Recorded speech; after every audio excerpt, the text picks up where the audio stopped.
Louvado seja o nome do Senhor. Amém. Boa noite a todos, no precioso nome de Jesus. Já faz um bom tempo, né, que estivemos aqui e eu creio que no futuro não vamos tardar tanto em vir, né? Se Deus assim o permitir. Os dias passados foram maravilhosos para nós ministros. Deus nos edificou, nos abençoou, nos alimentou pela sua palavra. A atmosfera é maravilhosa, o alimento sem igual, naquela simplicidade, né, da qual ouvimos ontem. Que Deus, pela sua graça, mantenha esse companheirismo em pé. Eu creio que ele é verdadeiro e o que estes ministros pregam também é a verdade. Amém? Bom, eu tenho um assunto muito maravilhoso que eu gostaria de compartilhar com a igreja nesta noite. E a nossa base bíblica é Gálatas 3. Vamos ficar em pé.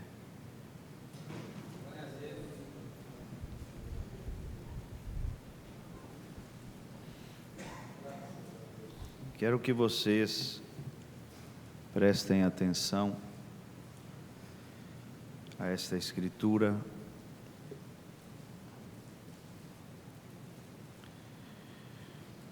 Gálatas 3, verso 15 e 16.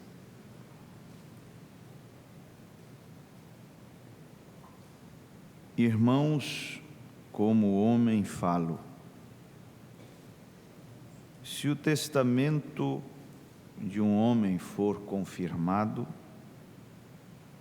ninguém o anula nem o acrescenta. Agora vejam isto. Ora, as promessas foram feitas a Abraão e à sua posteridade. Veja, no singular. Não diz e às posteridades, como falando de muitas, mas como de uma só, e à tua posteridade, que é Cristo. O meu tema nesta noite é, seguindo a linha, né, deste encontro, eu quero falar sobre o pacto incondicional. Oremos. Bondoso Pai, nós oramos porque precisamos do Teu auxílio, da Tua ajuda, da Tua graça, para expor as verdades eternas da Tua palavra. Esta palavra é eterna, planejada e escrita na eternidade. E nós pedimos que o Senhor venha nos alimentar nesta noite por meio dela, porque ela é o alimento do eleito. Que possa haver clareza na exposição da Tua palavra e um bom entendimento nos corações do Teu povo. Em nome de Jesus nós oramos. Amém. Amém. Assentai-vos.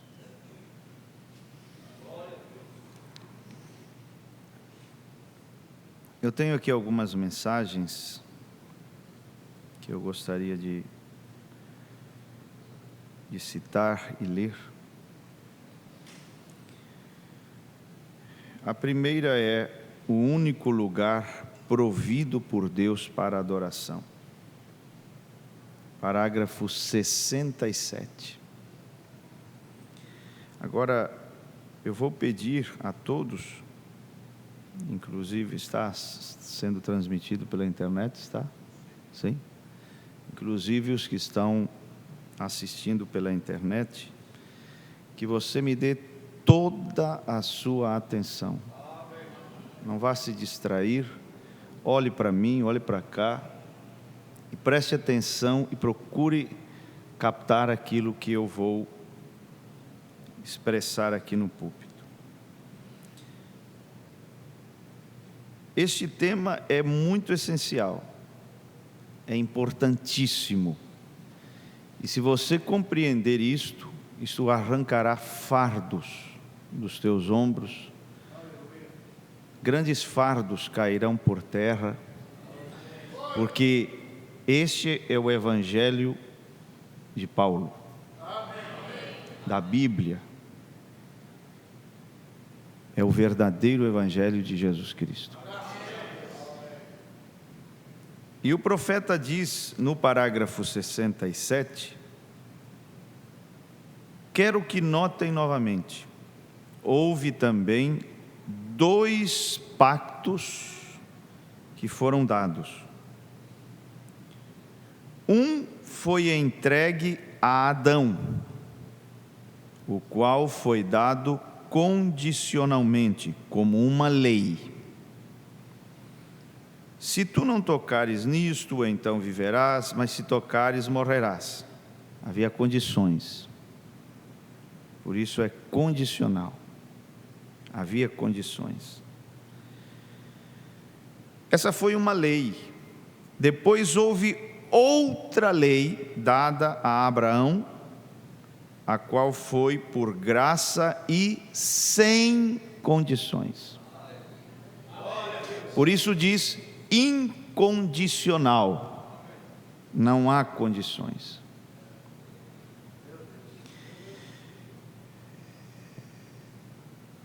Deus disse a Abraão, eu tenho guardado a ti e à tua semente, isto é, os que viriam depois dele, amém.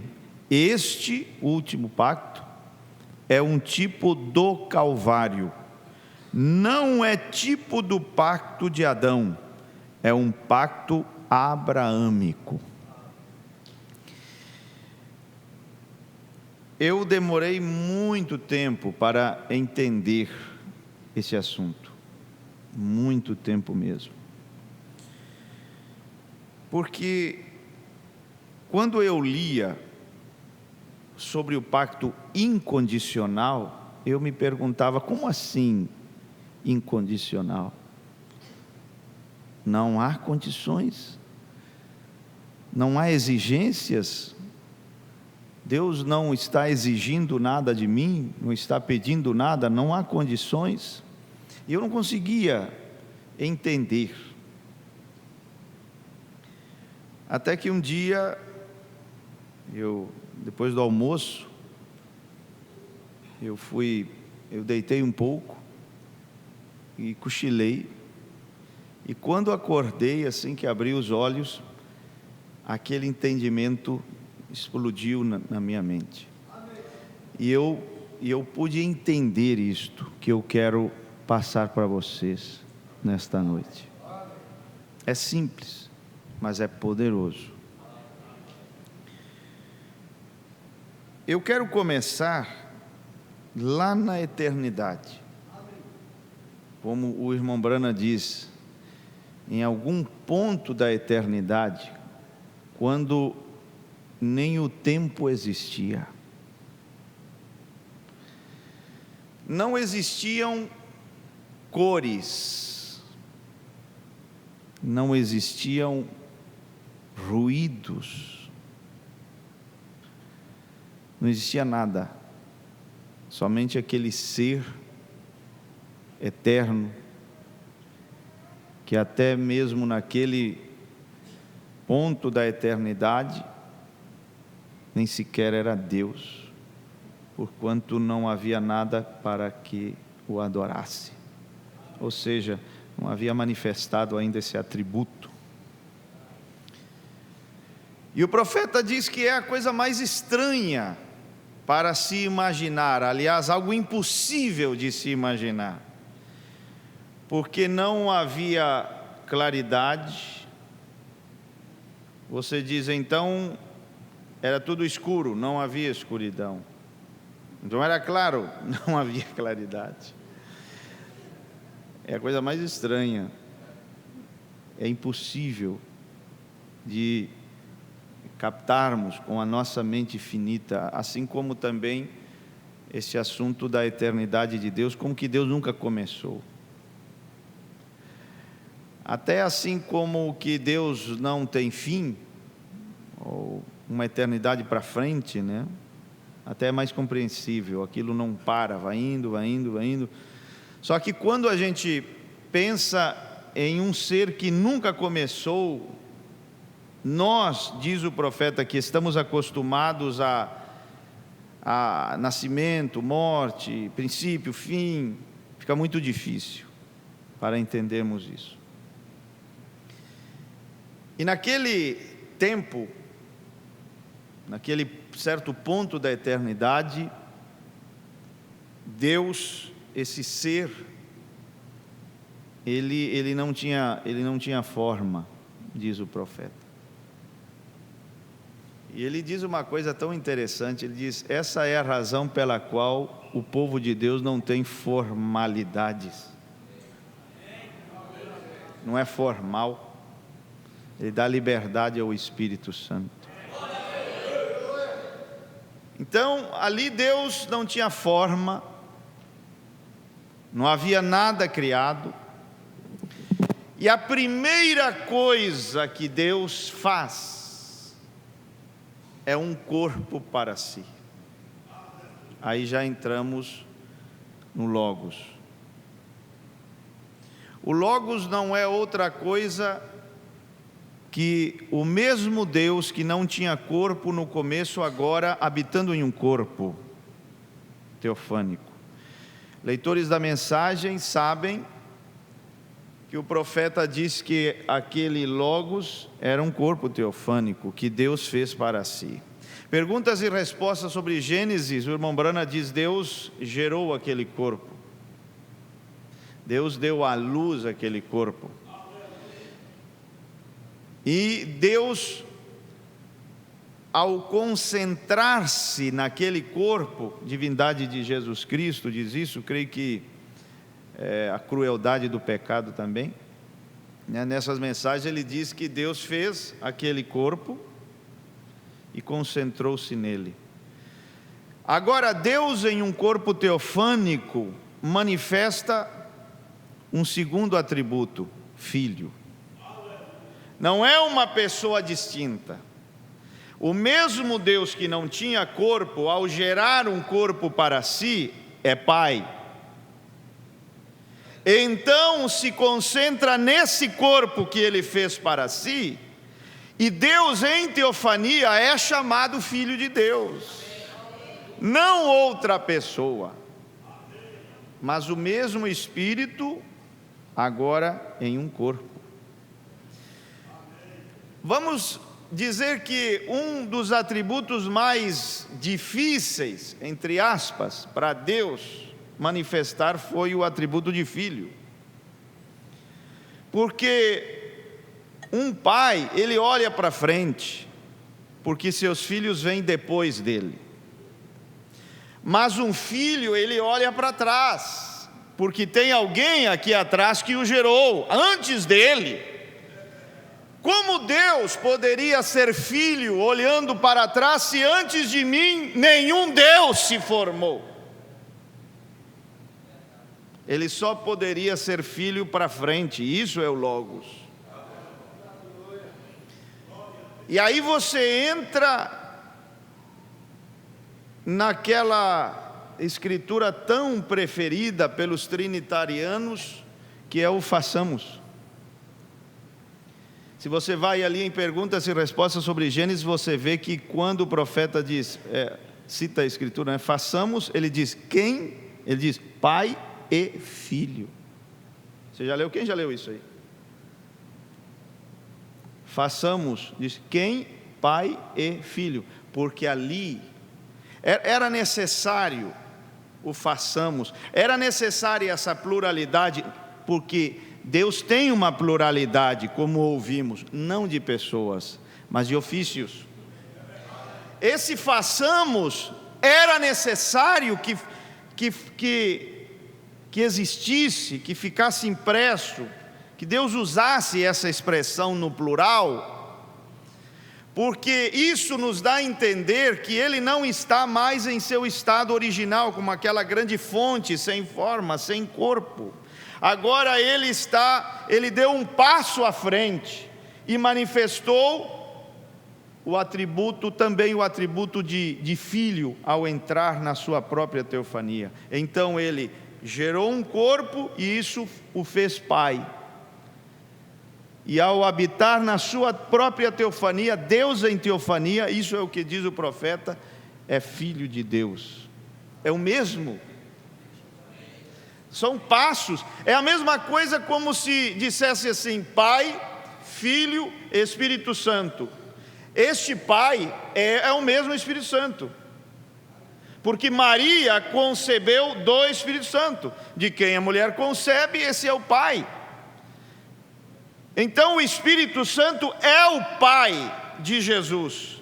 Então por que, se é o mesmo Espírito, e se é o mesmo Deus, e se é o mesmo ser, por que aqui Ele é chamado de Pai e aqui é chamado de Espírito, se é o mesmo? É porque Pai, Filho e Espírito Santo é um resumo do plano. Quando você diz Pai, você está falando de uma etapa que aconteceu lá no Velho Testamento, quando esse único Deus estava sobre nós. Depois Ele desce e vem a ser Emanuel, Deus conosco. Mas quando você diz Espírito Santo, você está falando daquele Deus, mas que está agora em nós. Então você precisa de uma pluralidade de títulos para mostrar onde esse Deus está naquele momento do seu plano. Você vê, não há pluralidade de pessoas. Você já pensou, se nós fôssemos dar personalidade a cada título de Deus, quantas pessoas não existiriam? Lírio dos vales seria uma pessoa, estrela da manhã outra pessoa, Rosa de Saron outra pessoa. Nunca houve pluralidade de pessoas, mas sim muitos títulos, porque eles mostram onde Deus está naquela fase do seu plano. Diz Pai, você sabe, está sobre nós. Quando você diz Filho, você sabe que o mesmo Deus agora está em outro lugar, conosco, caminhando entre nós, passeando entre nós.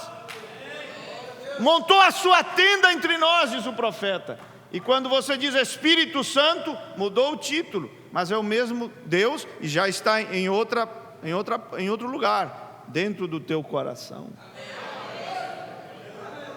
Agora olha que coisa interessante.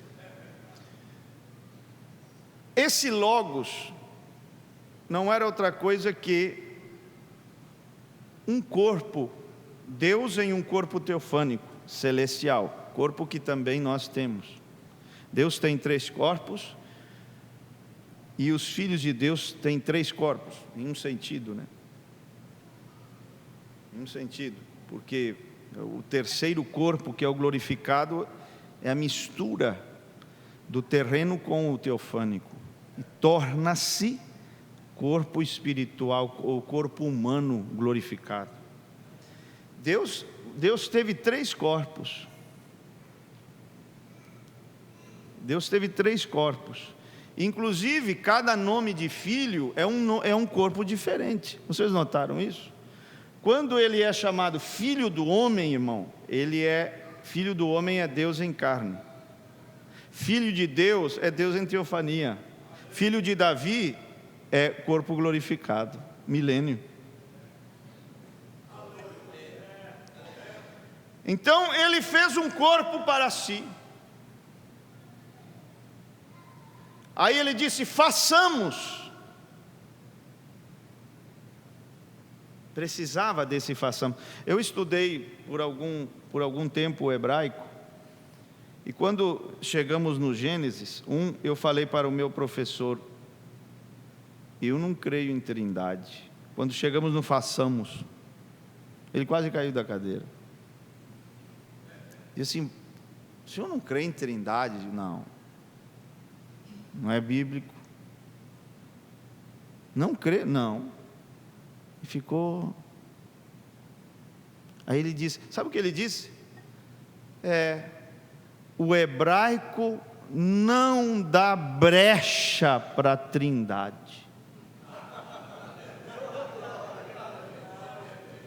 Eu disse: então o que eu façamos? Disse: chama-se plural majestático. Quando se trata de uma autoridade absoluta, se usa o plural.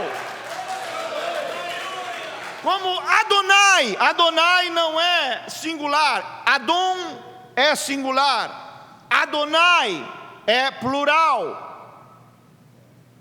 Você sabia, e eu te mostro na Bíblia em hebraico, que Eliezer chamou Abraão de Adonai, meu Senhor? Porque ali estava uma autoridade espiritual tão tremenda como era nosso pai Abraão. A palavra Elohim também ela aplica-se a anjos, juízes, ao Deus verdadeiro e a deuses falsos. E aí vai. Façamos a nossa imagem. Por quê? Olha, eu vou dizer uma coisa. O que saiu ali, aquele corpo, era o corpo de um homem. O Logos. O Logos, irmão, ele tinha muitas formas. Ele parecia um halo, diz o irmão Bruno, uma bola de fogo, uma coluna de fogo. Parecia um homem, aquele varão que lutou com Jacó, ali na Melquisedeque, ali na tenda de Abraão. Não foi teofania, não foi. Ali foi carne, era Cristo, era Deus se fez carne antes de vir se encarnar em Jesus Cristo, prefigura. Pode ler lá na mensagem aos Hebreus. Comeu, teofania não come, não bebe, porque era o tipo destes tempos quando Deus viria em carne para revelar pensamentos do coração de Sara, a igreja, etc. Mas ele tinha várias formas. E isso aqui é uma coisa maravilhosa. Você quer ver uma coisa? Abra sua Bíblia, por favor. Eu vou assim, bem com calma, bem descontraído. Josué 5. Josué estava preocupado com a batalha e saiu para orar e meditar um pouquinho no deserto. E então no verso 13 do capítulo 5, sucedeu que, estando Josué ao pé de Jericó, levantou seus olhos e olhou, e eis que se pôs em pé diante dele um homem. Isso é uma teofania.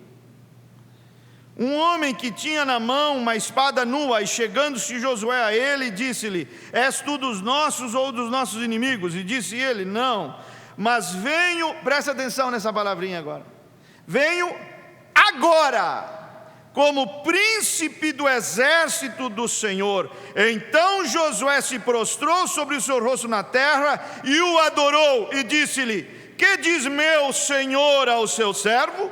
Então disse o príncipe do exército do Senhor a Josué: descalça os sapatos de teus pés, porque o lugar em que estás é santo. E fez Josué assim.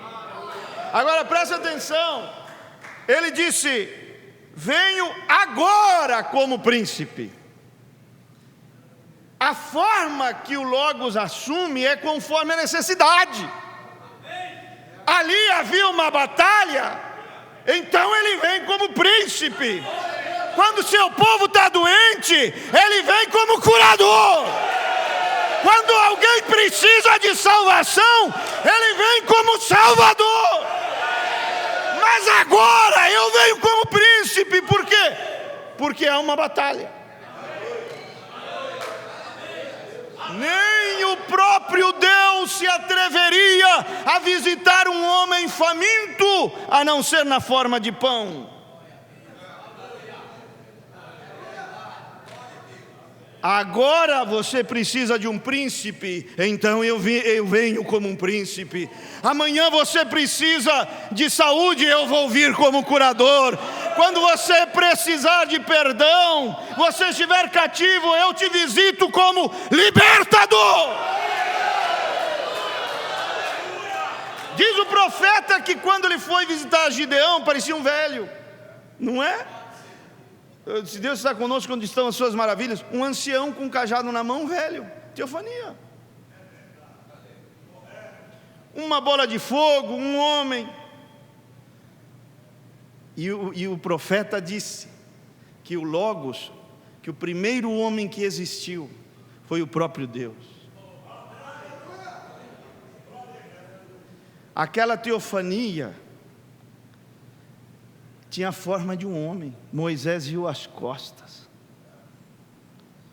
Jacó lutou com aquele varão. Era um homem. Deus é um homem. Deus é um homem. Deus, o irmão Brana diz assim: Deus é um homem, é um macho. Aí, quando diz façamos a nossa imagem, o Logos foi o primeiro homem. Deus foi o primeiro homem. E aquele homem de Gênesis 1:26 foi feito à imagem daquele homem primeiro, que é o próprio Logos, o próprio Deus. Aí Jesus é filho do homem. Que homem? Do Logos. Porque não foi um judeu, uma virgem concebeu. Jesus não era judeu, Jesus não era gentil. Uma virgem concebeu e ela era filho de um homem. Que homem? Daquele homem lá, do princípio, o Logos. Porque o irmão Brana diz que o Logos era o pai de Jesus. Maria diz: como será? Diz: o Espírito Santo, a bola de fogo, a coluna de fogo virá sobre ti, e você conceberá e dará à luz. Ele era filho do homem.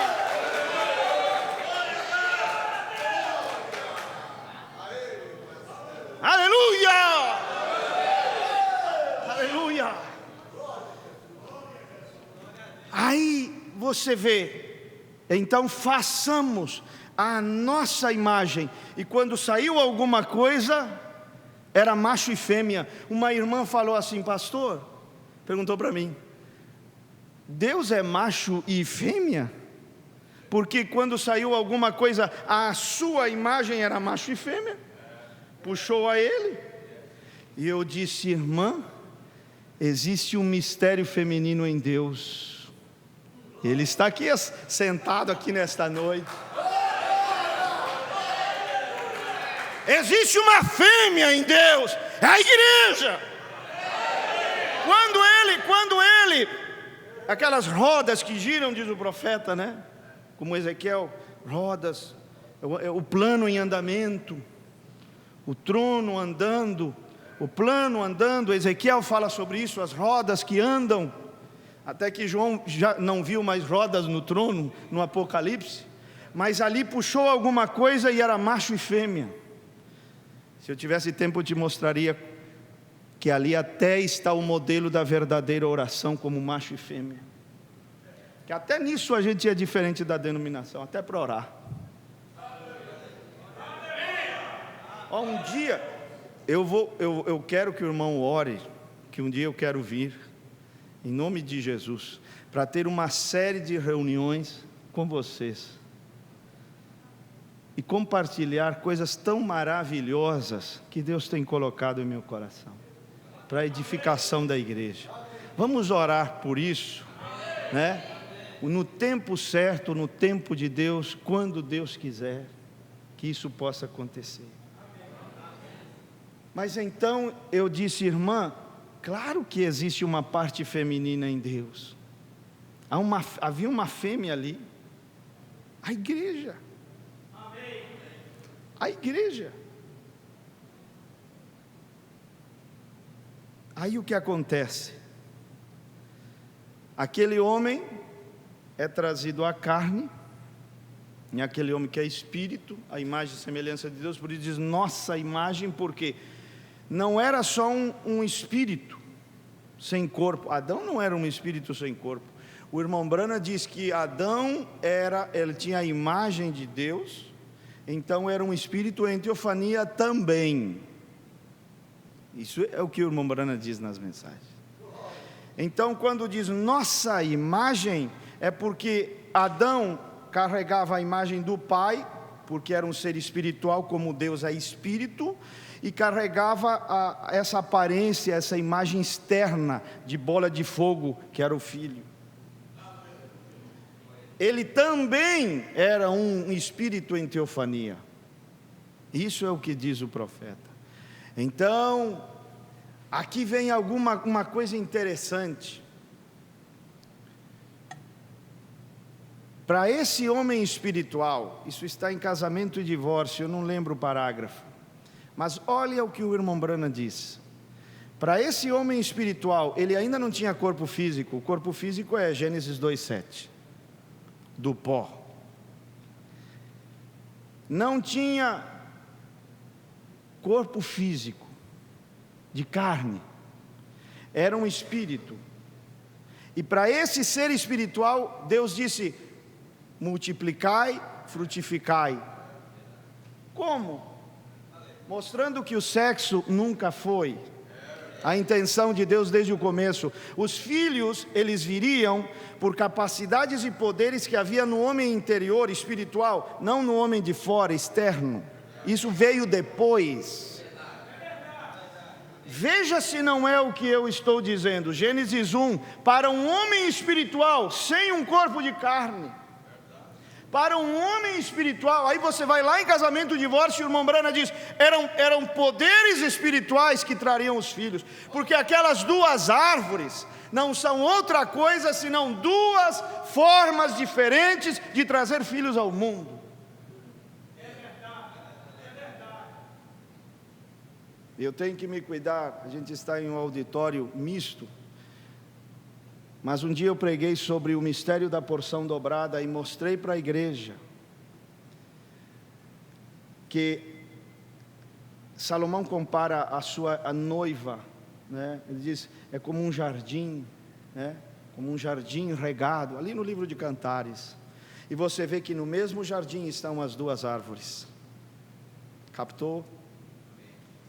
Porque os filhos viriam pela palavra, e também houve a outra opção da reprodução via sexual. Na mesma árvore estão as duas, ou no mesmo jardim, as duas árvores.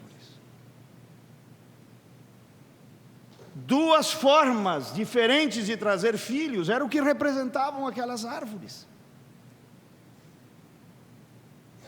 E você vê o contraste entre Eva e Maria, porque Eva conhecia a maneira original de trazer filhos, que não era sexual, era pela palavra. Sabedoria versus fé, o irmão Branham diz, teria que ser pela palavra, teria que ser pela palavra. Mas então ela olhava para Adão e dizia, Adão, quando me darás filhos? Você tem a mim, a parte feminina, você tem o poder da palavra para gerá-los. O que mais falta? Adão dizia, o irmão Branham diz, que Adão dizia para ela, espera o tempo. Esposa, espera o tempo. É aí onde a igreja sempre se enreda. Caim surge porque ela não sabe esperar. Ismael surge porque a Sara não sabe esperar. Matias chega porque a igreja não pode esperar Deus chamar um Saulo de Tarso e toma as coisas em suas próprias mãos e faz do jeito que ela quer e faz conforme o seu querer. E é aí onde ela se perde. Aí desespera Eva. Espera. Mas esperar o que, Adão? Espera. Aí ela saiu a passear longe do seu pastor. Às vezes dá problema, né? Longe do seu cabeça, seu marido passeando por ali. A serpente chegou. Irmão, eu vou te dizer uma coisa. A serpente é um ismo. Porque é aquilo que mais se parecia ao homem. Se você olhasse as 3,5 metros de altura, diz o profeta, tinha aquele bicho.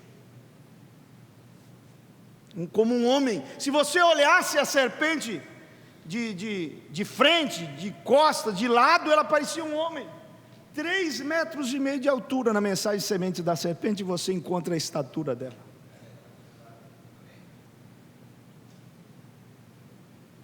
E chegou e parecia com a espécie humana. É aquilo que, se fosse possível, porque se parece tanto.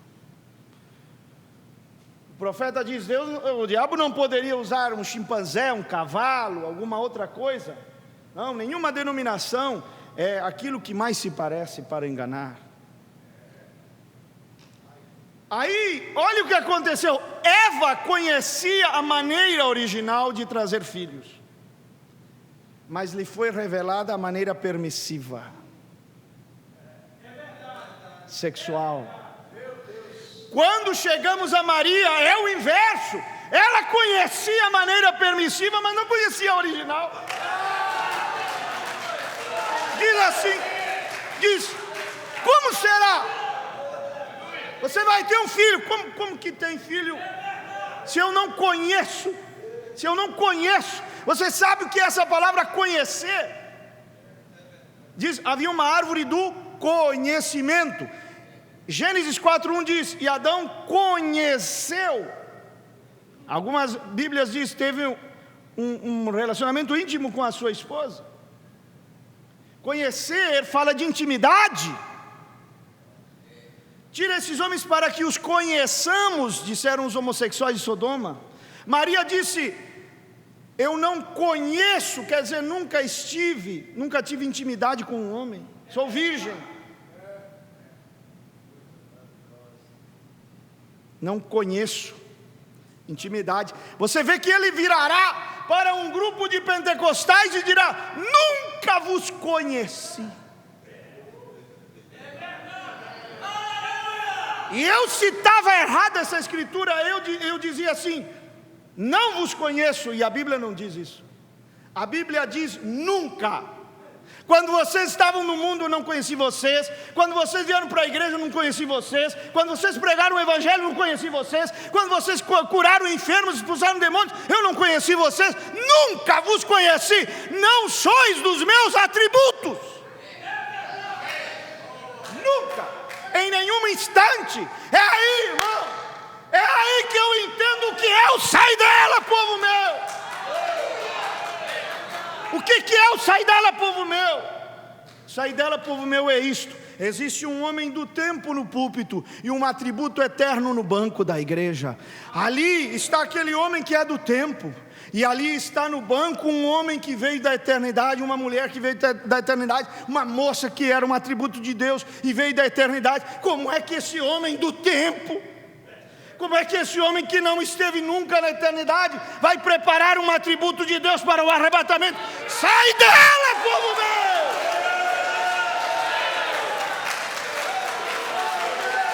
Você tem que ter aqui no púlpito um atributo eterno, que seja tão eterno quanto você que está sentado aí no banco.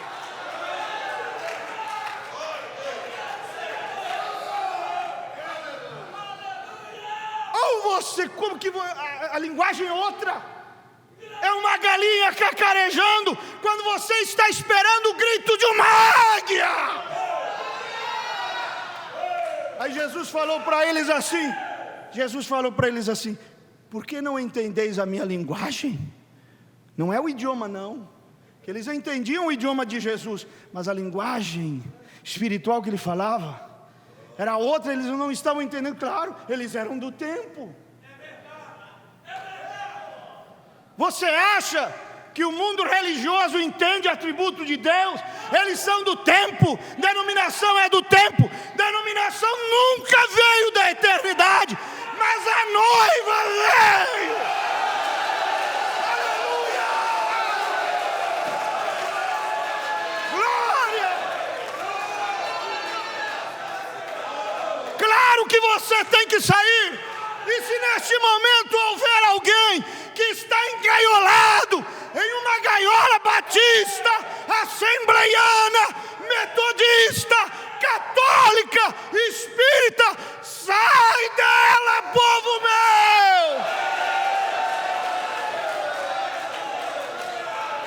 meu! Você é águia, você é uma águia. Por isso você está insatisfeito nessa velha denominação.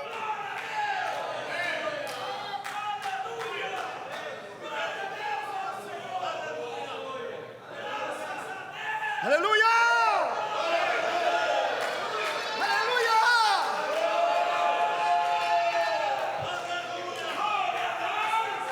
Como será? Eu não conheço. Diz Maria, existe outra maneira de trazer filhos.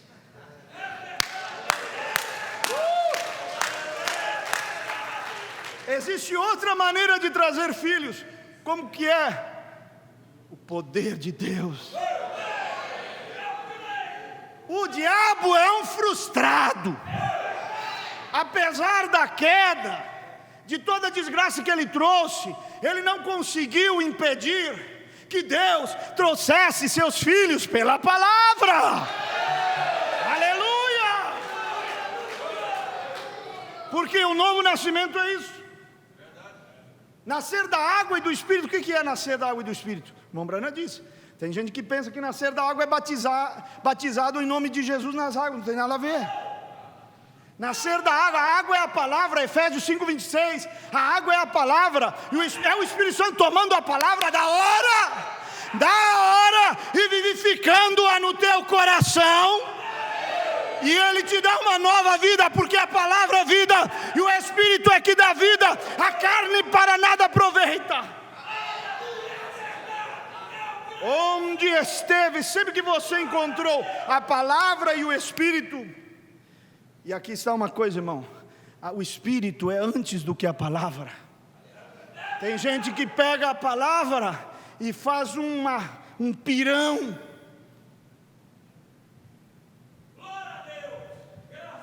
Uma coisa esquisita. O Espírito em primeiro lugar, depois a palavra. Porque você não pode ter um pensamento sem antes ter um pensador. Ou não é assim? Você tem que ter um pensador, para que esse pensador possa pensar e expressar esses pensamentos que se tornam palavras. Então o Espírito é primeiro, então a palavra. Esses dois têm que caminhar juntos. E sempre na Bíblia está nessa ordem. Deus cuidou da ordem. Veja como diz Gênesis 1. E o Espírito se movia sobre a face das águas. Cita o Espírito primeiro. E o Espírito se movia e disse, palavra, haja. Vamos para o batismo de Jesus. O batismo de Jesus. E vi, o que foi primeiro? O Espírito ou a palavra? O Espírito. Vi o Espírito, olha a ordem. Vi o Espírito de Deus que descia como pomba. Então a voz, este é meu filho amado. Vamos para o Apocalipse. Quem tem ouvidos, ouça o que o Espírito diz. O Espírito é primeiro. E o Espírito de Deus está aqui nesta noite. Aleluia! O Espírito de Deus está aqui. A palavra de Deus está aqui. Então as bênçãos de Deus também estão aqui. Aleluia! A vida de Deus está aqui. A cura divina está aqui. E o poder de Deus está aqui. Aleluia! Aleluia. Mas vamos lá, que eu me desviei um pouquinho do assunto. Deus foi o primeiro homem. Então fez o homem à sua imagem. E então aquele homem foi trazido à carne. Fez um corpo para ele, do pó. Gênesis 2:7. Então tirou uma noiva para ele, da sua costela. Fez um pacto, como foi lido, condicional, com Adão. Se você fizer, havia condições, se você fizer isto e não fizer aquilo, então eu farei isto e não farei aquilo. Mas o homem quebrou o pacto. Aí Deus disse assim: bom, eu não vou mais por esse caminho. Se eu fizer mais um pacto condicional com o homem, por certo ele vai falhar. Olha, Adão, irmão, não tinha pecado e falhou. Agora imagina pessoas nascidas em pecado. Eu vou dizer uma coisa para você: as pessoas não entendem a profundidade do pecado, a profundidade de suas raízes, do problema de um pecador. As pessoas não, eu vou deixar de beber cachaça, eu vou deixar de fumar, eu vou deixar de prostituir. Não é tão fácil assim. Se eu perguntasse por que somos pecadores, a maioria sabe como eu responderia: porque pecamos. Não. Nós não somos pecadores porque pecamos. Nós pecamos porque somos pecadores. Por quê? Porque nós não nos tornamos, olha bem o que eu estou dizendo, nós não nos tornamos pecadores depois de ter cometido o primeiro pecado. Nós já nascemos. Na concepção começa o nosso problema, porque em pecado me concebeu. Lá no ventre começa o problema. Somos pecadores por nascimento. Teria algum bebê aqui? Algum bebezinho? Não tem? Mas imagine um bebezinho no colo da sua mãe, inocente. Qual é o adultério que você pode acusá-lo, irmão? Mentira que ele falou, ele não sabe nem falar, nem sabe que existe. Não tem consciência de si mesmo. Qual é o adultério que poderíamos acusá-lo, pecado, o que seja? Mas ele é um pecador.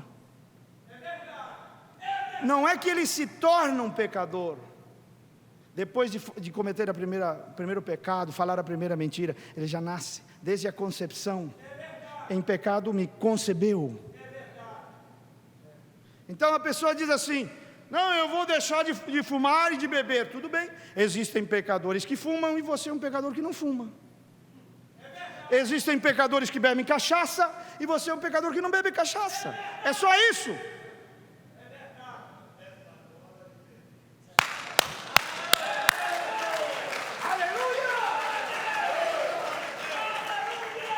Eu vou te mostrar uma coisa tremenda.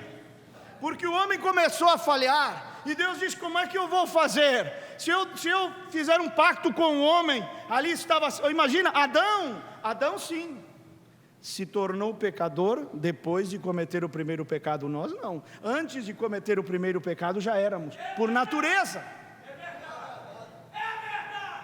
Então esse negócio de, eu acho que eu vou para o céu porque eu não fumo, não bebo, não mato, nunca fui para a cadeia, nunca traí minha mulher, minha vida é do trabalho para casa, de casa para o trabalho, então eu sei que eu estou indo para o céu. Não.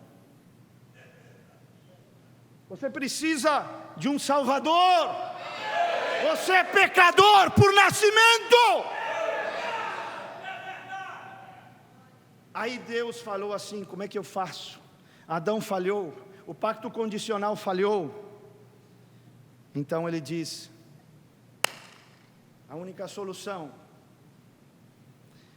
e aí ele chamou um homem de nome Abraão. Pacto abraâmico, diz o irmão Brano, eu li para vocês aqui. E ele falou assim: eu vou fazer um pacto agora diferente contigo. Escuta, eu vou fazer um pacto diferente. não vou exigir nada de você. Como? Aí Abraão fez assim: como? Não vou exigir. Eu vou me tornar a tua posteridade. Eu vou me tornar a tua semente, Abraão. Eu vou me fazer homem. E eu vou exigir de mim mesmo.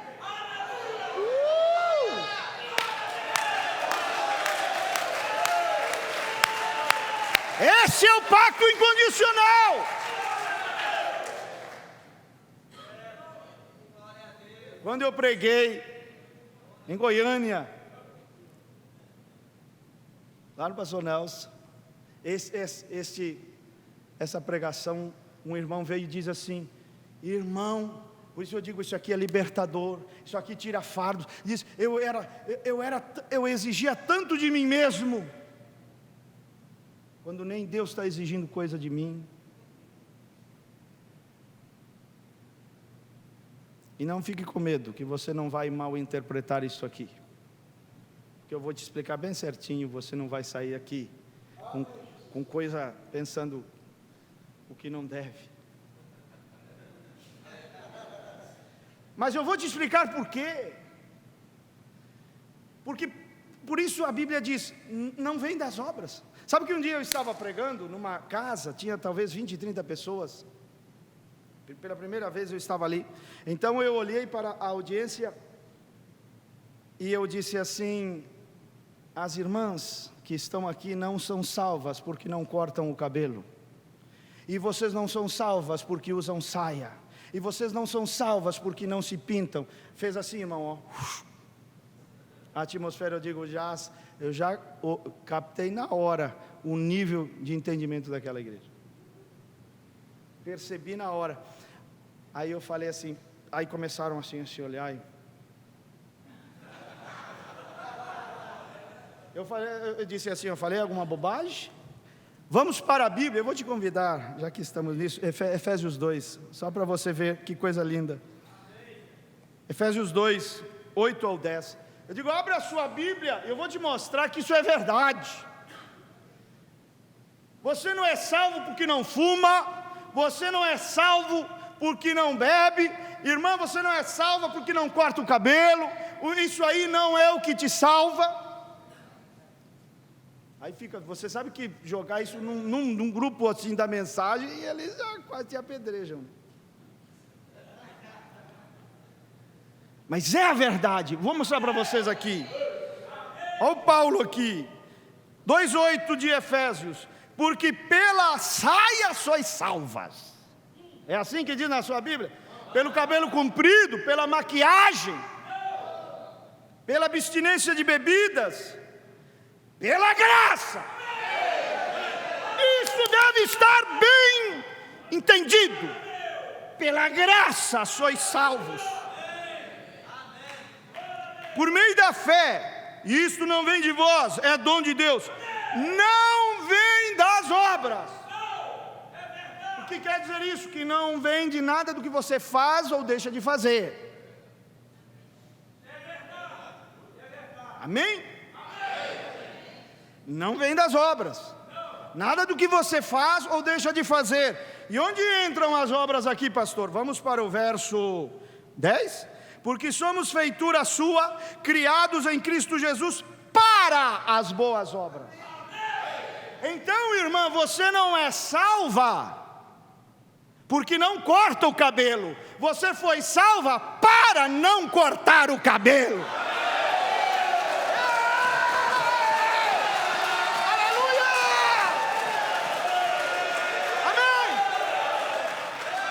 Você não é salva por causa da maquiagem que você não usa. Você foi salva pela graça para não pintar a sua face como uma Jezabel.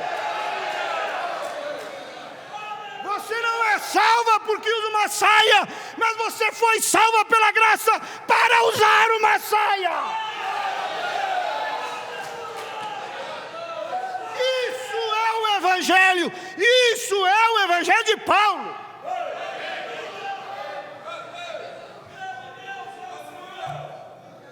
Aí Deus disse, Não adianta fazer pactos condicionais. Eu vou assumir a responsabilidade. Aquele homem, aquele Logos, se fez carne, diz, e fez um pacto com Abraão e a sua posteridade, singular, que é Cristo. O próprio Paulo interpreta que é Cristo, não diz sementes, não diz descendências, filhos, mas tua posteridade, tua descendência, que é Cristo. Diz, eu vou assumir a responsabilidade, eu vou me fazer homem, e eu vou viver o que vocês não deram conta de viver. Porque a lei de Deus, que os fariseus pensavam que guardavam, era bem mais profunda do que eles pensavam. Eles diziam, não, eu não sou adúltero, eu não sou homicida. Aí Jesus chegou e disse assim, numa pregação, ele disse assim, escutem, eu vou falar para vocês o que Deus tinha em mente quando disse não matarás. Aí eles tremeram. Eu vou falar para vocês o que Deus tinha em mente quando disse não adulterarás. E eles viram naquele sermão que a coisa era bem mais profunda do que eles pensavam, e que longe de guardar a palavra, eles estavam quebrantando os mandamentos do Senhor.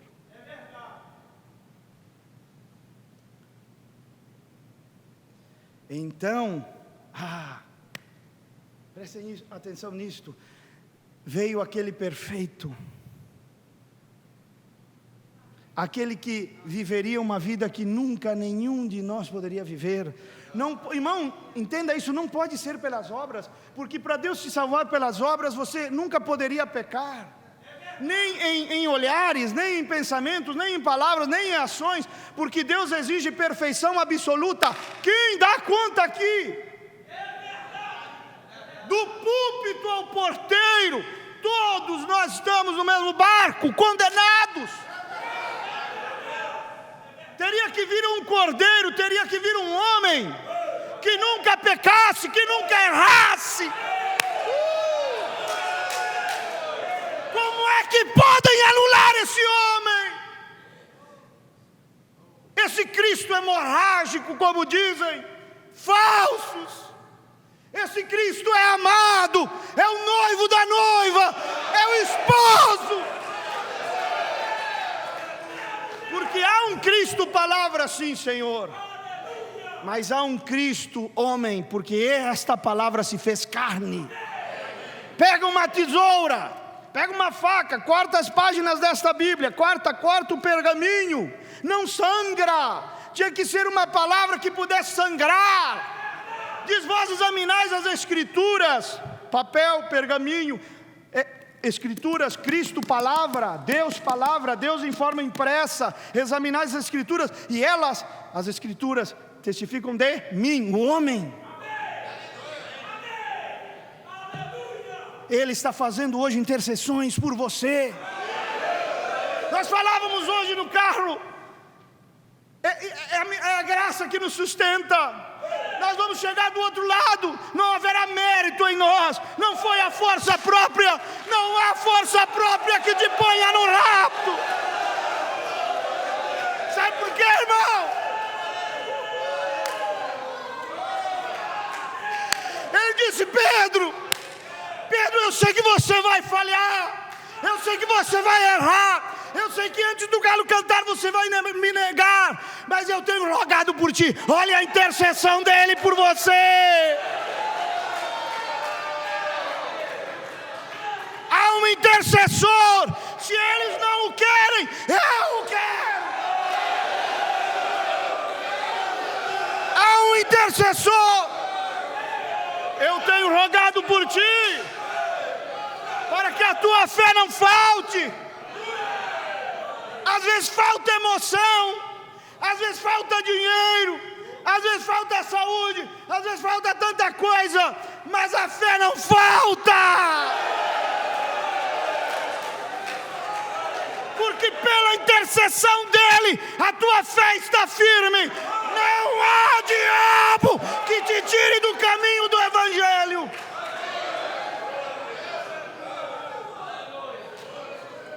Eu assumo a responsabilidade. Bom, e o que o Senhor vai exigir de mim? Nada. Nada, porque não adianta. Nada. Aí o irmão Branham disse: não é o que você faz ou deixa de fazer, é o que ele fez ou deixou de fazer. Sabe por quê? Eu vou falar uma coisa forte para você. Isaías 64, se não me engano: vossas justiças são como trapo de imundície. Você sabe o que isso significa? Quem sabe aqui o que é trapo de imundície? Levanta a mão. Poucas mãos. Em termos atuais, seria um absorvente usado. É a terminologia bíblica. Eram trapos que as mulheres usavam nos períodos da menstruação. E isso é o teu melhor aos olhos de Deus. Você chega com a justiça própria. Deus é santo, Deus é perfeito. Ele não pode aceitar isso. Nós precisávamos de um cordeiro, de um salvador. Nós precisávamos, querido irmão, de um pacto incondicional. Eu não daria conta. E até vamos supor, como diz o profeta, que você vivesse uma vida e você nunca pecasse, nem em pensamentos, né? Seria difícil, impossível.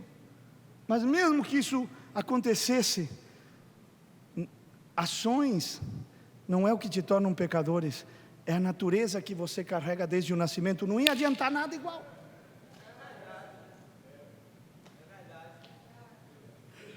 Então, não vem das obras, não pode vir das obras, porque elas são imperfeitas.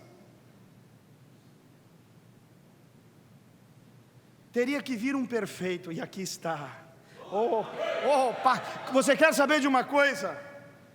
Este entendimento é uma chave para sinais e maravilhas dentro da igreja. Para poderes de Deus se manifestarem. Melquisedeque, o grande príncipe rei, 179, o irmão Branham diz: assentados aqui esta manhã estão aqueles que eram aleijados e aflitos na última semana, e esta semana estão normais e bem. Há aqueles que estavam surdos, parados aqui há algumas noites atrás, estão parados aqui agora, ouvindo simplesmente tão bem quanto o restante deles. O que é, diz ele, o que é? Por que isso acontece? Olha a resposta: é o pacto incondicional de Deus. Por isso eu creio que nesta noite haverá cura divina, libertação, por causa do poder deste pacto.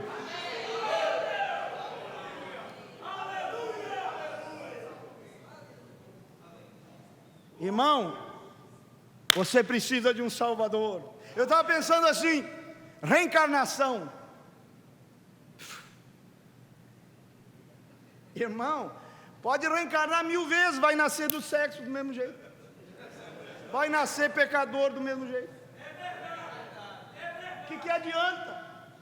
Com esse entendimento, até a doutrina, a crença da reencarnação se quebra em 1000 pedaços. Nasceu pela via sexual, acabou. Nasce pecador, pode reencarnar 1 milhão de vezes se quiser. Eu tinha uma dívida com Deus. Nós nascemos com uma dívida. Nascemos no vermelho. Você tinha uma dívida. A dívida era a morte. No dia que você comer da árvore proibida, você morrerá. Então você tinha que morrer. E outra coisa, você não pode ser declarado inocente sem antes pagar a dívida. Você não pode ligar para o SPC e dizer: tira meu nome daí, para eu fazer uma compra, semana que vem eu pago. Não é assim que funciona. Primeiro você paga, depois eles limpam o teu nome. Então nós tínhamos uma dívida: morte. Quer pagar a dívida? Quero. Então tem que morrer. Só que se eu tenho que morrer primeiro, eu tenho que pagar a dívida para depois ser declarado livre. Mas se eu morrer pagando a minha dívida na condição de pecador, eu vou para onde? Então era um beco sem saída. Você vê que tudo é para a glória de Deus. Tudo Deus fez para a sua glória. Então o que nós precisávamos? Morrer antes da morte. Como é que faz? Aí é onde entra a figura de Jesus Cristo, aquele que morreu em nosso lugar, aquele que pagou a nossa dívida.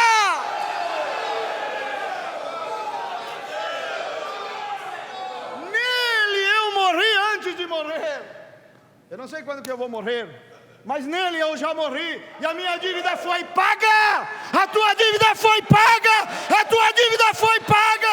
A tua dívida foi paga. E você quer saber de mais uma coisa? Nenhuma dívida pode ser cobrada duas vezes.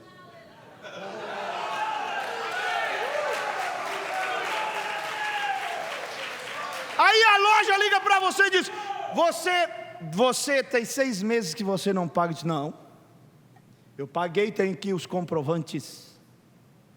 Eu mando por fax ou vou na loja. Você não pode me cobrar, eu já paguei. Cristo pagou a nossa dívida. Você quer ver uma escritura? Você quer ver uma escritura profunda?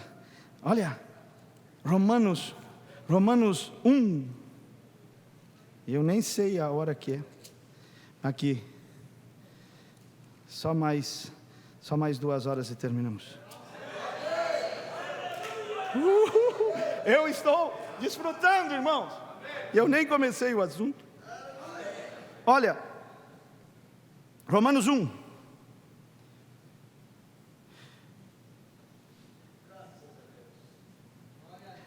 Três, acerca de seu filho, que nasceu da descendência de Davi segundo a carne, declarado, presta atenção, declarado filho de Deus em poder, segundo o Espírito da santificação, pela ressurreição dos mortos, Jesus Cristo nosso Senhor. O que isso significa? Como assim que ele foi declarado filho de Deus com poder, pelo Espírito da santificação, pela ressurreição dos mortos? É porque quando ele morreu, tomando o nosso lugar, pagando a nossa dívida, ele morreu cheio de pecados. Um homem, quando morre cheio de pecados, ele vai para o inferno. O irmão Brandt diz: por isso ele foi parar lá no inferno. Então ele fez o que tinha que fazer lá no inferno, e foi sair do inferno, e o diabo disse: você não pode sair daqui. Por quê? Porque você veio para cá cheio de pecado. E daí? Não eram meus. Declarado filho de Deus com poder, pelo Espírito da santidade. Aleluia! Pelo Espírito da santificação, porque Ele é santo, santo, santo, santo, santo, santo.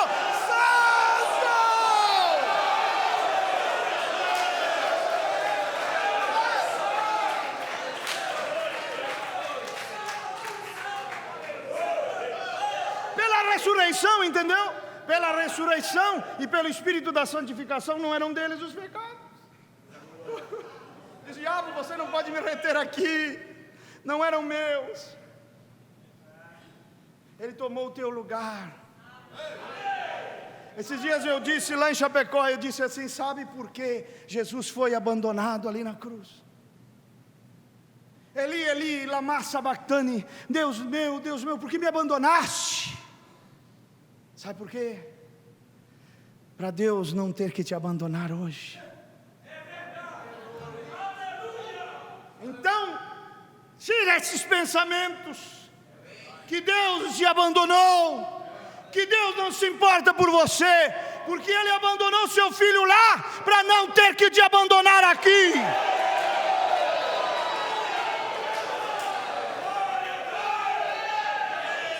Ele desceu das regiões celestiais. Que grande Salvador temos, igreja! O prometido, o Messias, o Cristo, o perfeito, a semente de Abraão que viveria uma vida perfeita. Eu preciso dele, você precisa dele. Aleluia!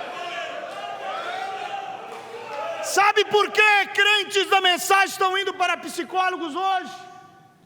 Porque eles conhecem só um Cristo doutrinário.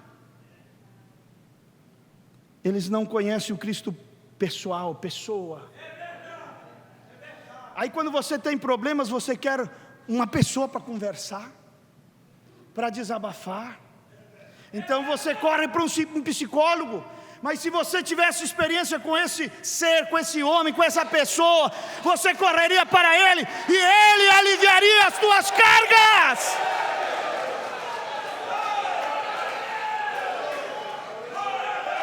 Em 1965 foi pregada mensagem de liderança, capinha azul. No final da mensagem, 65, creio que um mês e pouco, um mês e meio antes do profeta partir, um mês e meio, depois de selos, depois de nuvem, depois de tanta coisa, ele falou assim, pega lá, no final, ele diz assim: você pode até aprender a mensagem que eu estou tentando te ensinar, mas se você não aceitar a pessoa, você não tem vida eterna. Aquele teólogo diz: o senhor não conhece muito bem a sua Bíblia, irmão Branham. É possível, mas eu conheço muito bem o autor da Bíblia. E não é conhecer a sua palavra que é vida, é conhecê-lo.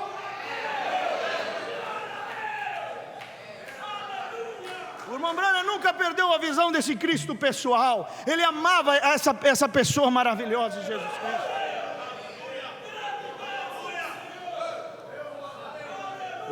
Hoje as cabeças estão cheias de conhecimento. O irmão Branham diz assim: se o carcereiro de Filipe ajoelhasse diante de nós dizendo: o que devo fazer? Ele diz bem assim, daquelas mensagens dos hebreus, ele diz bem assim: se fosse feita essa pergunta, nós, com o nosso legalismo, nós diríamos à pessoa o que ela não deve fazer se ela quer se salvar. Se fosse uma mulher que ajoelhasse: ô pastor, o que eu faço? O que eu faço? Aí nós diríamos para ela o que ela não deveria fazer, não deve, se ela quer se salvar. Se ela não corta mais o cabelo, tira esses brincos e põe uma saia e não sei mais. E o irmão Branham disse: mas não foi essa a pergunta. O que não devo. Ele perguntou o que devo: crer no Senhor Jesus Cristo e serás salvo, tu e a tua casa. Aí se você ensina à igreja o que ela deve fazer, esse Cristo, esse Espírito Santo ensinará o que ela não deve fazer. Guiará essa igreja, dirigirá esse povo.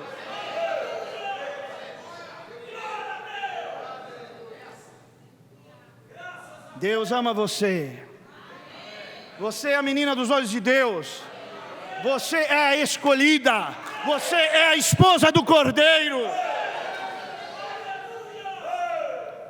Sabe por que ele desceu?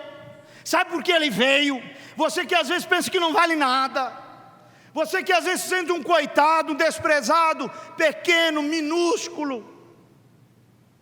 Ele veio para te resgatar, porque ele, escuta, porque ele não suportava viver uma eternidade sem você.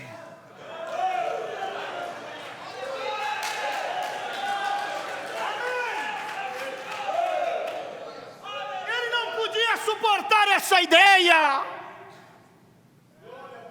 Você acha que foram os pregos que seguraram Jesus naquela cruz? Não. Você acha que uma legião romana poderia deter aquele homem? Não. Você acha que espadas, cruzes, pregos soldados poderiam barrar aquele que disse: eu tenho. Ninguém tira a minha vida. Para começo de conversa, ninguém tira a minha vida. Ninguém tira. Eu tenho poder para dar a minha vida e retomá-la.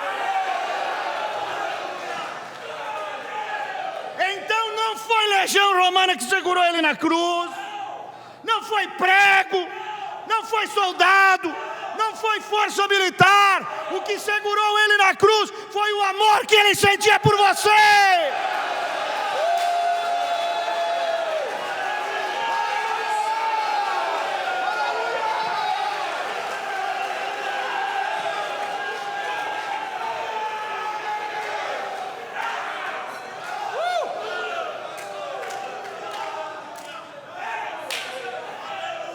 Aleluia!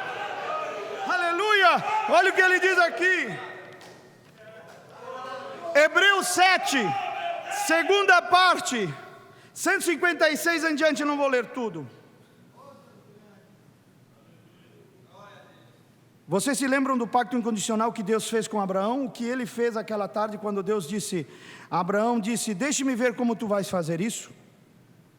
Eu penso que a Gênesis, deixe-me ver como tu irás fazer isso. Disse: vem aqui, Abraão. E ele tirou Abraão e disse: vá, traga-me um carneiro, vá, traga-me uma cabra, vá, traga-me uma bezerra, e eu quero que você os traga aqui e faça um sacrifício. Ele cortou, e aquelas rolas e tudo. Então, a primeira coisa que Deus faz, sabe o que é? Põe Abraão para dormir.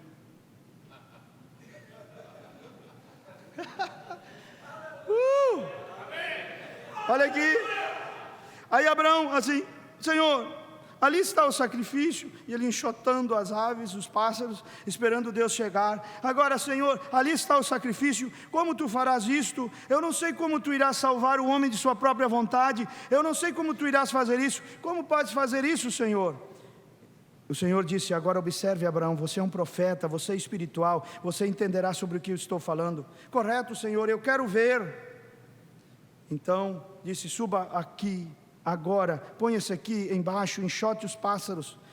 E enxotou todos os pássaros até que o sol começou a baixar. E a primeira coisa que você sabe, Deus desceu. E quando ele desceu, Abraão começou a ficar sonolento.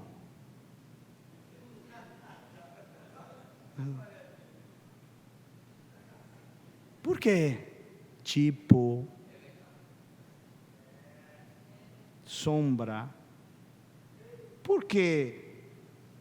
Quer ver por quê? Abraão começou a ficar sonolento. Deus disse: Abraão, eu vou colocar você para dormir. Agora ouça, amigo legalista. 163. Deus tirou Abraão completamente fora do quadro. É incondicional, pacto incondicional. A exigência ia ser da semente, dele mesmo. Ele exigiria de si mesmo. Pôs Abraão para dormir, para te mostrar uma coisa. Olha que coisa aqui é maravilhoso, irmão. Deus tirou Abraão completamente fora do quadro. Ele não tinha nada a fazer dentro dele, do quadro. E aquela é a maneira que ele te pegou. Você diz: eu busquei Deus. Você não buscou. Você estava dormindo. Estava dormindo. Deus te buscou. Olha o que ele diz: ninguém pode vir a mim se o Pai não o trouxer primeiro. Olha, se Deus não trouxer a pessoa não vem. Aí você pega assim: essa pregação do pastor César, aqui a fulana tem que, porque se ela ouvir, ela vai converter, vai batizar, e me dá uma cópia, irmã, e essa pregação do pastor Wilma, que é tremenda, e vai lá. Aí no outro, amanhã vem, irmã, para buscar o CD. No outro dia: e aí, irmã, o que achou? Bom. Tá, mas a irmã gostou? Sim. Muito boa. Que pregação. Quando a irmã tiver outras assim, pode trazer. Tá, mas só isso? A irmã está pensando que eu não gostei? Não, gostei. Mas se o Pai que me enviou não o trouxer, não adianta. Não adianta bela pregação, não adianta pregação profunda, não adianta nada. O irmão Branco diz em som incerto: os músicos cantam, Mas não é isso que traz o pecador. Nós, o irmão Neville e eu pregamos o melhor possível, mas nossas pregações não salvam ninguém. Deve ser o Espírito Santo, no cantor, no pregador. Ninguém pode vir. Olha, escuta, porque isso aqui vai te ajudar. Ninguém pode. O que quer dizer isso? Ninguém pode, quer dizer que a impotência espiritual para um homem se voltar para Deus é total. Ninguém pode. Você pode fazer 1001 coisa, menos voltar-se para Deus. Ninguém pode e nem quer. Capítulo 5 de João: não quereis vir a mim para terdes vida. Não querem e não podem. Então, escuta, como é que você veio? Ai, porque Deus, olha, você pode sentir até uma sensação de abandono, mas você não será nunca abandonado, desamparado. Irmão, ninguém pode. Se você veio, então é porque Deus agiu na tua vida. E Deus não deixa casa nos alicerces. Aquele que começou em vós a boa obra, há de aperfeiçoá-la até o dia de Jesus Cristo.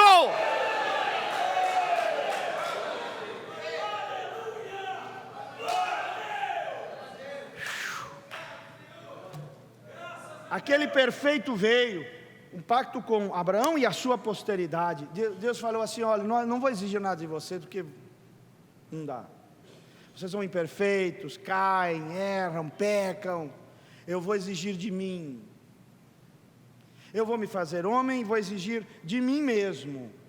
Aí depois e como nenhum de vocês pode, pois Deus me escolheu porque ele viu que eu ia ser da mensagem. Ninguém pode, irmão. Se Deus não te traz, você não vem. Você não é melhor que o pecador lá do lado de fora lá. Se ele não te traz, você não vem. Porque Deus, ele me escolheu, eu sou da noiva, eu sou escolhido porque ele viu que eu ia aceitar a mensagem, por isso viu o que, irmão? Ninguém pode. Você entende que a misericórdia te alcançou? Não é o homem que busca Deus, é Deus que busca o homem. Ele te amou, Ele quis te salvar, Ele correu atrás de você, Ele foi atrás, como foi atrás de Adão e Eva. O primeiro evangelista que houve no planeta foi o próprio Deus.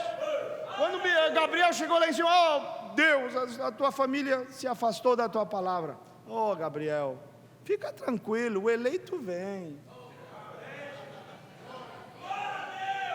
Não, ele foi atrás, subia e descia pelo Éden, né? Onde estás?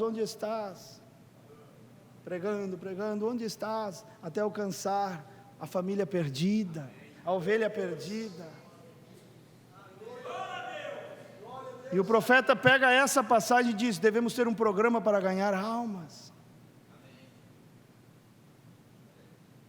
Aí, para encerrar então, isso aqui vai longe, irmão. Gostoso. Eu estou gostando também.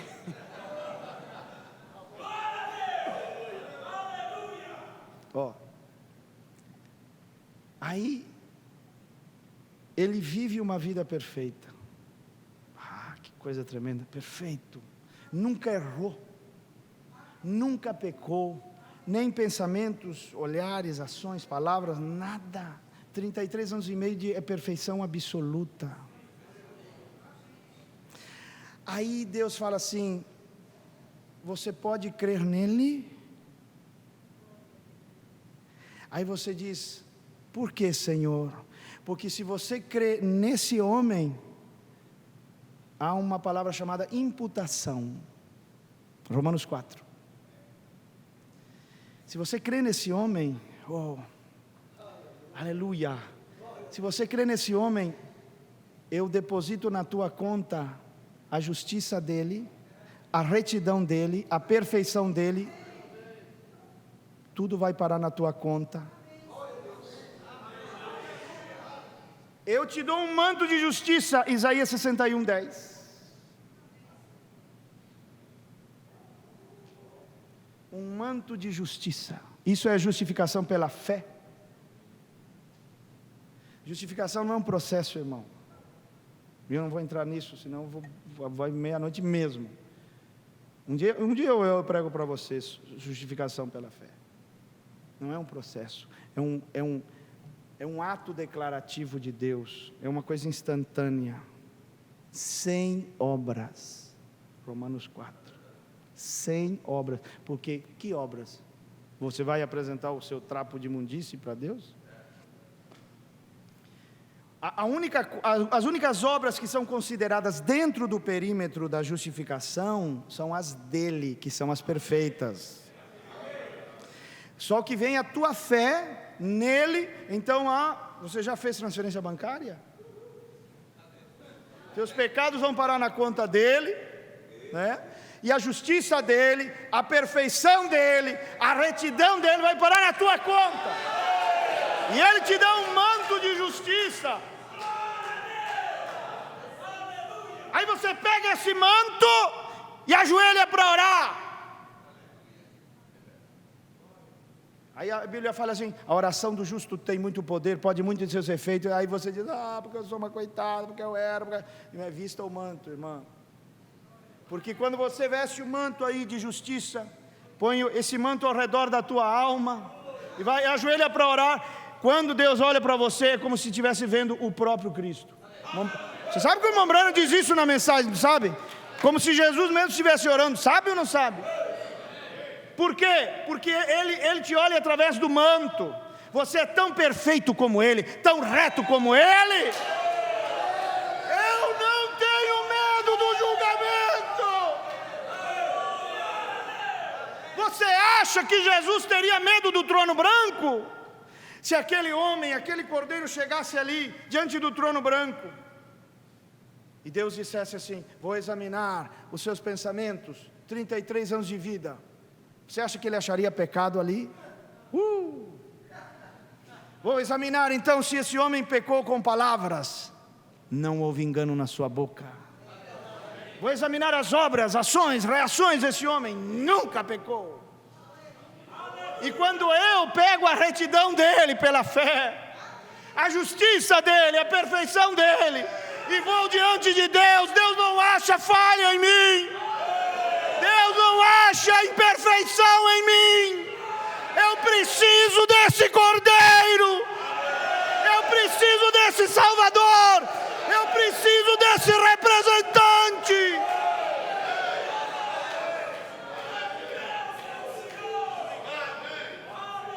Você dizia as obras.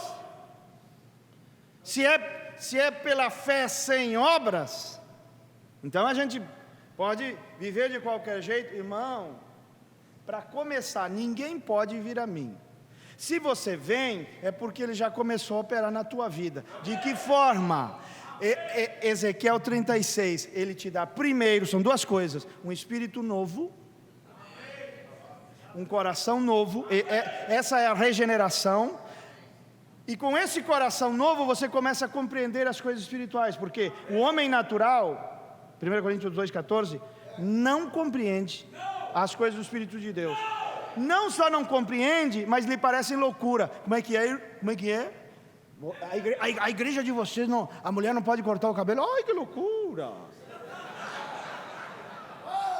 É o homem natural, é a mulher natural. Como é que é? Tem que usar aquela saia comprida. Ai, que loucura! Lhe parece loucura, não pode entender, porque se discernem espiritualmente, e ele está espiritualmente morto. Então Deus tem que vir, e com esse espírito morto você não busca Deus, você não quer igreja, você não quer culto, você não quer hino, você não quer nada. Então Deus tem que correr atrás, Deus tem que te buscar. E ele vai, e a primeira coisa que ele faz, ele te dá um espírito novo, ele te dá um coração novo. E aí, Você está ouvindo a mensagem e de repente assim, estou entendendo, estou gostando. Claro, a obra da regeneração, e esse coração novo torna-se o início da santificação. Com esse coração novo, Deus te dá arrependimento para a vida, te dá fé para crer em Jesus. Quando você crê em Jesus, você é justificado pela fé sem obras.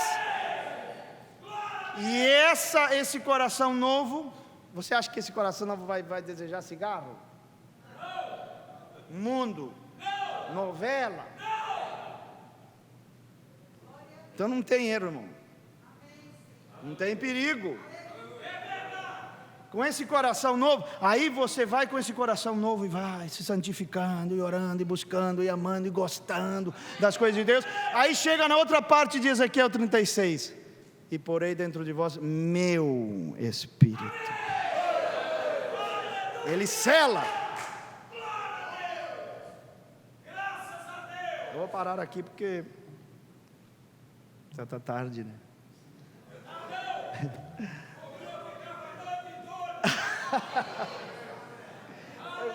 Irmão, é muito bom, que coisa gostosa. Irmão, precisávamos desse homem perfeito. Você não pode tirar a figura de Jesus Cristo de cena. Esse homem de cena precisava de um homem perfeito. O pacto incondicional foi feito com Abraão e a sua posteridade. Foi com ele. Deus falou assim: não adianta exigir de vocês, vocês vão errar, pecar, e eu exijo perfeição absoluta. Como é que vocês podem entrar no céu? Não tem jeito. Então eu vou quebrar o galho para vocês. Eu vou me fazer homem e vou exigir de mim mesmo, e depois eu vou dar fé para vocês crerem em mim, e aí eu transfiro minha justiça, retidão e perfeição para a conta de vocês pela fé. E depois eu venho, Romanos 4,11, e selo a justiça da fé. Quando ele sela a justificação genuína, ele está selando a santificação também, porque não pode haver santificação, ou não pode haver justificação, sem regeneração. 74 de estatura do varão perfeito, o irmão Brana diz: você nasce e o novo nascimento te dá fé. 74, estatura do varão perfeito. Parei.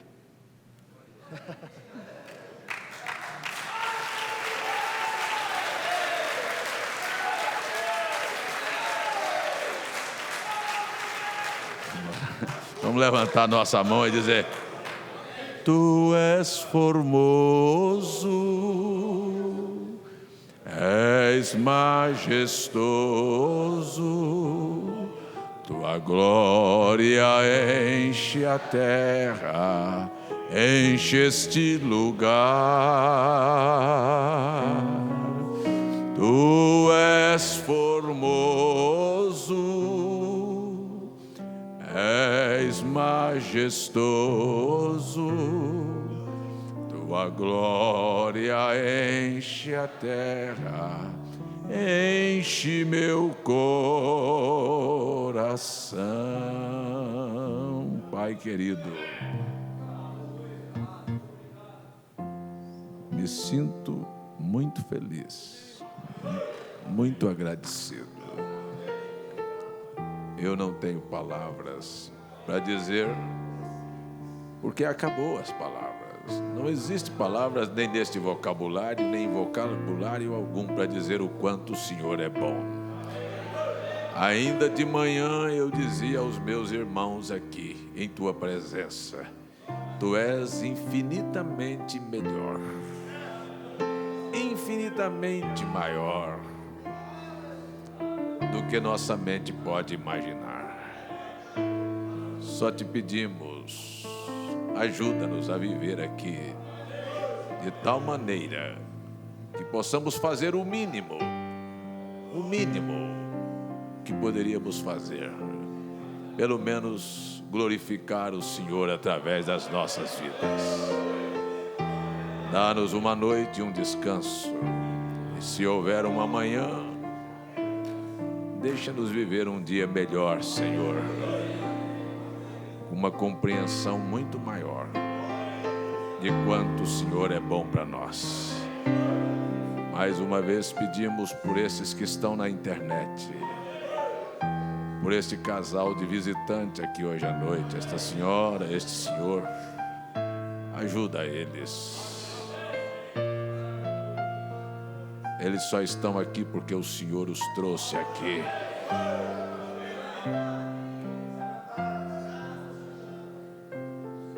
Tenha misericórdia de todos nós, no nome de Jesus. Abençoe e recompense o pastor Wilmer, Senhor. Abençoe a vida de cada um de nós aqui, no nome de Jesus. Em nome de Jesus. Amém e amém. Então, Deus te abençoe, aos ministros. Até amanhã, os irmãos, né? Até amanhã às 9 da manhã. Tenham uma boa noite na paz do Senhor.